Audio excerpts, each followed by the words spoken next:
Thank you very much, Ms Gallagher. I now call on Karen Adam to be followed by Paul O'Kane for 4 minutes, please, Ms Adam. Thank you, Presiding Officer. This report and the work of the Equalities, Human Rights and Civil Justice Committee over the last few months is something that I certainly shall never forget, not least because it was my first substantial piece of work as an MSP and as a committee member, but because this is a vital piece of work in progressing towards a more inclusive society. But most importantly, Presiding Officer, because of the evidence that I heard during our sessions. I want to thank everybody who came and gave evidence to the committee, most of all those who shared their lived experience, and particular mention to the End Conversion Therapy Scotland campaign, who have tirelessly worked hard to ensure this harmful practice comes to an end here in Scotland. I know that there are some out there who believe that LGBT conversion practices will rectify sexual or gender identity, but to rectify something insinuates that something needs fixed.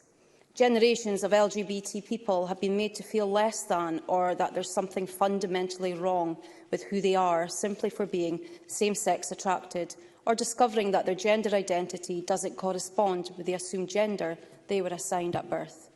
The only thing wrong in that regard is how societies across the world have inflicted harm on LGBT people simply for existing.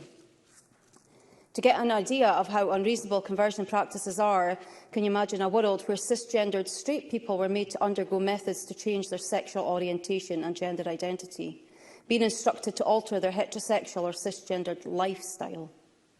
The psychological torture of lesbian women, gay men, bisexual and trans people cannot continue. So just as straight cisgendered people are left to live out their lives in peace with their sexual orientation and gender identity never been brought into question, it's time to leave LGBT people in peace too, without intervention. Not only must conversion practices come to an end in Scotland, but all of us in this chamber today, as role models, public figures and lawmakers, have a responsibility to embody that change in our day-to-day lives, calling out bigotry where we see it, offering to support to those in need of it, and stand shoulder to shoulder against all forms of abuse. I remember, as part of the Equalities, Human Rights and Civil Justice Committee's evidence session on conversion practices, I heard from two people in a closed meeting. After one session in particular, I broke down. I was in my office with my face in my hands. It was extremely hard to hear of the practical methods of torture in reality and the psychological harm that we as a society have inflicted on so many. The torment endured by the individual I had just spoken with was cruel and torturous.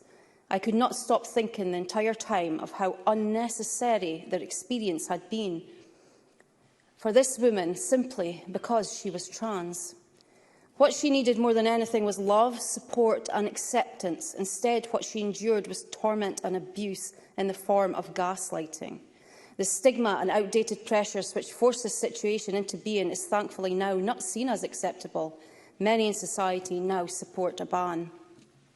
And as my colleagues have said today, many in the medical and psychological professionals and regulatory bodies such as the British Medical Association and most faith leaders support a ban too.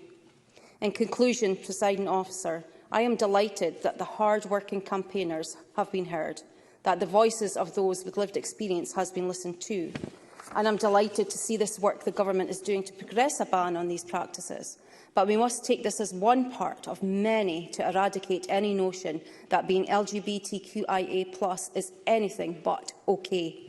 We must move to acknowledge that cisgendered and heterosexual is not the default setting for a human being, and not only should we not discriminate against someone based on their sexuality or gender identity, but we should actively welcome and embrace all into our culture here in Scotland, the many varied and wonderful people our country is made up of. Thank you. Thank you, Ms Adam.